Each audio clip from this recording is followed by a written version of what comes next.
Hi hello ಎಲ್ಲರೂ ಹೇಗಿದ್ದೀರಾ? ತುಂಬಾ ಚೆನ್ನಾಗಿದ್ದೀರಾ ಅಂತ ಭಾವಿಸ್ತೀನಿ. ನಾನು ನಿಮ್ಮ ಪ್ರೀತಿಯ ರಚಿತಾ ಮಾತಾಡ್ತಾ ಇರೋದು. Welcome to my vlog. ಇವತ್ತಿನ ದಿನ ಬಿಸಿ ಬಿಸಿ ರವೆ ಇಡ್ಲಿಗೆ ಕಾಂಬಿನೇಷನ್ ಆಗಿರೋ ಸಾಂಬಾರ್ ಆಮೇಲೆ ಚಟ್ನಿ ಮಾಡ್ತಾಯಿದ್ದೀನಿ. ಸೊ ಇದನ್ನು ಯಾವ ರೀತಿ ಮಾಡೋಣ ನೋಡೋಣ ಬನ್ನಿ. ಓಕೆ, ನಾನಿಲ್ಲಿ ಒಂದು ಕುಕ್ಕರ್ ತೊಗೊಂಡಿದ್ದೀನಿ, ಸ್ವಲ್ಪ ಬೇಳೆ ಹಾಕ್ಕೊಂಡಿದ್ದೀನಿ. ಅದಾದಮೇಲೆ ನೀರುಳ್ಳಿ ಟೊಮೆಟೊ ಹಾಕ್ಕೊಂಡಿದ್ದೀನಿ. ಇಲ್ಲಿ 3-4 ಅಂದರೆ 3 ತೊಗೊಂಡಿದ್ದೀನಿ ಟೊಮೆಟೊ, ದೊಡ್ಡ ಟೊಮೆಟೊ. ಅದನ್ನು ಕಟ್ ಮಾಡ್ಕೊಂಡು ಹಾಕ್ಕೊಂಡಿದ್ದೀನಿ. ಸ್ವಲ್ಪ ಎಣ್ಣೆ, ಸ್ವಲ್ಪ ಹಳದಿ ಅಂದರೆ ಅರಿಶಿನ ಪುಡಿ, ಸ್ವಲ್ಪ ಜೀರಿಗೆ ಹಾಕ್ಕೊಂಡು ಮುಳುಗುವಷ್ಟು ನೀರು ಹಾಕ್ಕೊಂಡು ಲಿಡ್ನ ಕ್ಲೋಸ್ ಮಾಡಿದ್ದೀನಿ. ಓಕೆ, ಇದು 1-2 ಸತಿ ಅಥವಾ 3 ಸಲ ವಿಷಲ್ ಕೂಗಿಸ್ಕೊಳ್ಳಿ. ಓಕೆನಾ?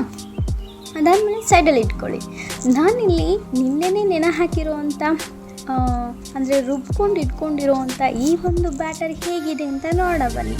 ಸೂಪರ್ ಆಗಿದೆ ಮತ್ತು ಎಷ್ಟು ಚೆನ್ನಾಗಿ ಉಬ್ಬಿದೆ ಅಂತ ಹೇಳ್ತೀರಾ. ಸೂಪರ್ ಮತ್ತು ಅಲ್ಟಿಮೇಟ್ ಟೇಸ್ಟ್ ಕೂಡ ರವೆ ಇಡ್ಲಿ. ಸೊ ನೀವು ಕೂಡ ಟ್ರೈ ಮಾಡ್ಬೋದು. ಮದುವೆ ಮನೆ ಸ್ಟೈಲಲ್ಲೇ ಈ ಒಂದು ರವೆ ಇಡ್ಲಿ ಇರುತ್ತೆ ಮತ್ತು ಅದಕ್ಕೆ ಈ ಕಾಂಬಿನೇಷನ್ ಹಾಕಿರೋ ಬೇಳೆ ಸಾರು ಕೂಡ ಇರುತ್ತೆ. Trust me. ಮತ್ತು ನೋಡಿ ನಾನು ಎಷ್ಟು ಚೆನ್ನಾಗಿ ಉಪ್ಪಿ ಬಂದಿದೆ ಅಂತ. ಈ ಒಂದು ರವೆ ಇಡ್ಲಿನ ಯಾವ ಥರ ಮಾಡೋದು ಅಂತ ನೆಕ್ಸ್ಟ್ ವಿಡಿಯೋದಲ್ಲಿ ತೋರಿಸ್ತೀನಿ. ನಾನು ಯಾವ ರೀತಿ ರವೆನ ನೆನೆ ಹಾಕಿದ್ದೀನಿ, ಎಷ್ಟು ಉದ್ದಿನಬೇಳೆ ಹಾಕಿದ್ದೀನಿ. ಸೊ ಹಾಗಾಗಿ ಅದನ್ನು ನೆಕ್ಸ್ಟ್ ವಿಡಿಯೋದಲ್ಲಿ ತೋರಿಸ್ತೀನಿ. ಸೊ ಇದನ್ನು ನೋಡ್ಕೊಳ್ಳಿ. ಈ ರೀತಿ ಬ್ಯಾಟರ್ ಉಬ್ಬಿ ಬಂದಿದೆ. ಅದನ್ನು ಸ್ವಲ್ಪ ಚೆನ್ನಾಗಿ ಮಿಕ್ಸ್ ಮಾಡಿ, ಸ್ವಲ್ಪ ಉಪ್ಪು ಮತ್ತು ಸೋಡಾ ಪುಡಿ ಹಾಕ್ಕೊಂಡು ಮಿಕ್ಸ್ ಮಾಡಿ ಆಯಿತು. ಅದನ್ನು ಈ ರೀತಿ ಇಡ್ಲಿ ಪ್ಯಾನ್ಗೆ ಹಾಕಿ, ಅದಾದಮೇಲೆ ಈ ರೀತಿ ಎಲ್ಲ ಪ್ಲೇಟ್ಸ್ಗಳು ಇಡ್ಲಿ ಹಾಕಿ ಕೆಳಗಡೆ ಸ್ವಲ್ಪ ನೀರು ಹಾಕಿ ಇದನ್ನು 20 ಮಿನಿಟ್ಸ್ ಅಥವಾ 15 ಮಿನಿಟ್ಸ್ ಬೇಯಿಸಿದ್ರೆ ಸಾಕು. ಸೂಪರ್ ಆಗಿರುವಂಥ ಅಲ್ಟಿಮೇಟ್ ಆಗಿರುವಂಥ ಇಡ್ಲಿ ರೆಡಿ ಆಗುತ್ತೆ. ಎಲ್ಲರೂ ನಮ್ಮ ಮನೇಲಿ ತುಂಬ ಇಷ್ಟಪಟ್ಟು ತಿಂತಾರೆ. ಸೊ ಅದನ್ನು ಕೂಡ ನಾನು ನಿಮ್ಮ ಜೊತೆ ತೋರಿಸಿದ್ದೀನಿ. ಅಂದರೆ ಅದಕ್ಕೆ ಅದನ್ನು ನಿಮ್ಮ ಜೊತೆ ಶೇರ್ ಮಾಡೋಣ ಅಂತ ಈ ಒಂದು ವಿಡಿಯೋನ ತೋರಿಸ್ತಾ ಇದ್ದೀನಿ. ಓಕೆ, ಈ ಒಂದು ಇಡ್ಲಿ ಮಾಡೋದು ತುಂಬಾ ಈಸಿ ಮತ್ತು ಬೇಗ ಕೆಲಸ ಕೂಡ ಆಗುತ್ತೆ. ಈ ಒಂದು ಇಡ್ಲಿ ಮಾಡಿದ್ರೆ ಖಂಡಿತ ಇಡ್ಲಿ ಮಾಡೋದು ಕಷ್ಟ ಏನಿಲ್ಲ, ತುಂಬ ಈಸಿನೇ ಮತ್ತು ಫಟಾಫಟ್ನೇ ಎಲ್ಲನೂ ರೆಡಿ ಆಗಿಬಿಡುತ್ತೆ. ಹೆಂಗೆ ಅಂದರೆ ನಾವು ಆ ಇಡ್ಲಿನ ಸ್ಟವ್ ಮೇಲೆ ಇಟ್ಬಿಟ್ಟು ಬೇರೆ ಕೆಲಸ ಮಾಡ್ಕೊಂಡ್ಬಿಡ್ಬೋದು. ಸೊ ಹಾಗಾಗಿ ಬೇಗ ಕೆಲಸ ಕೂಡ ಆಗುತ್ತೆ. ಕಷ್ಟನೇ ಅಂತ ಅನಿಸಲ್ಲ, ತುಂಬ ಈಸಿ ಆಗುತ್ತೆ. ಓಕೆ, ಇಲ್ಲಿ ಚಟ್ನಿಗೋಸ್ಕರ ನಾನಿಲ್ಲಿ ಎಲ್ಲ ರೆಡಿ ಮಾಡ್ಕೊಂಡಿದ್ದೀನಿ. ಓಕೆ, ಚಟ್ನಿ ಕೂಡ ರೆಡಿ ಆಯಿತು. ಅದನ್ನು ಕೂಡ ನಿಮಗೆ ತೋರಿಸ್ತಾ ಇದ್ದೀನಿ.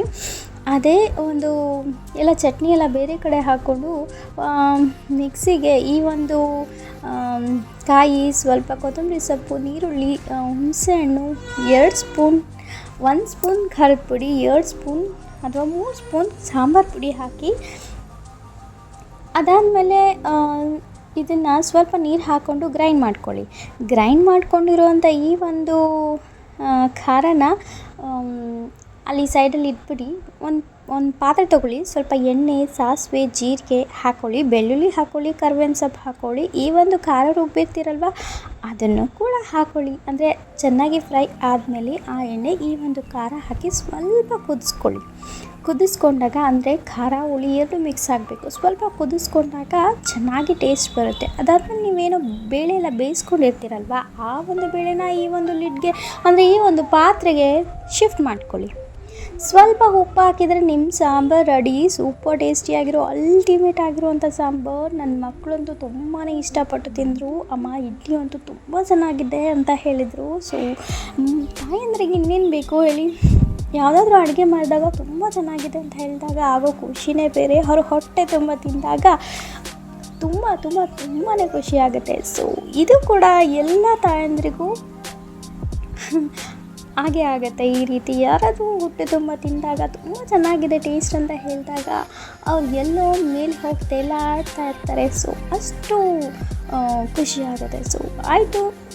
ಅದಾದಮೇಲೆ ಈ ರೀತಿ ಒಂದು ಸಾಂಬಾರು ರೆಡಿ ಆಗುತ್ತೆ. ಸೊ ಉಪ್ಪು ಹಾಕ್ಕೊಂಡು ಚೆನ್ನಾಗಿ ಕುದಿಸ್ಕೊಂಡಾಗ ಇದು ಎಷ್ಟು ಚೆನ್ನಾಗಿ ಕುದಿಯುತ್ತೋ ಅಷ್ಟು ಚೆನ್ನಾಗಿ ಕುದ್ದಾಗ ಮಾತ್ರ ಈ ಒಂದು ಸಾಂಬಾರು ರೆಡಿ ಆಗುತ್ತೆ.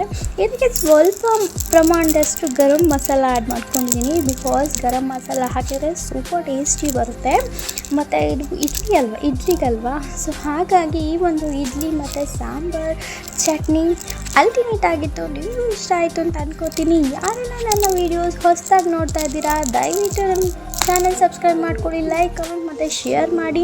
ನಿಮ್ಮೆಲ್ರಿಗೂ ನನ್ನ ವೀಡಿಯೋಸ್ ಖಂಡಿತ ಇಷ್ಟ ಆಯಿತು ಅಂತ ಅನ್ಕೋತೀನಿ. ಮತ್ತೆ ಆಗ್ತಾಳಲ್ವಾ, ನೀವು ಕೂಡ ಈ ರೀತಿ ಟ್ರೈ ಮಾಡಿ ಇಡ್ಲಿ ಸಾಂಬಾರು ಚಟ್ನಿ ಮಾಡ್ಕೊಳ್ಳಿ. ಅದಾದಮೇಲೆ ನಾನು ತೋರಿಸಿರುವಂಥ ಈ ರೀತಿ ಸಾಂಬಾರನ್ನ ನೀವು ಕೂಡ ಟ್ರೈ ಮಾಡಿ. ಸೂಪರ್ ಆಗಿರುತ್ತೆ, ಅಲ್ಟಿಮೇಟ್ ಟೇಸ್ಟ್ ಕೂಡ ಇರುತ್ತೆ.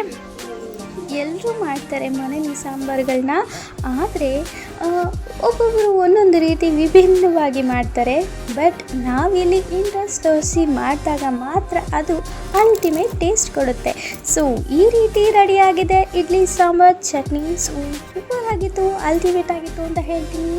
Thank you so much for watching. ಹೀಗೆ ವಾಚ್ ಮಾಡ್ತಾ ಇರಿ.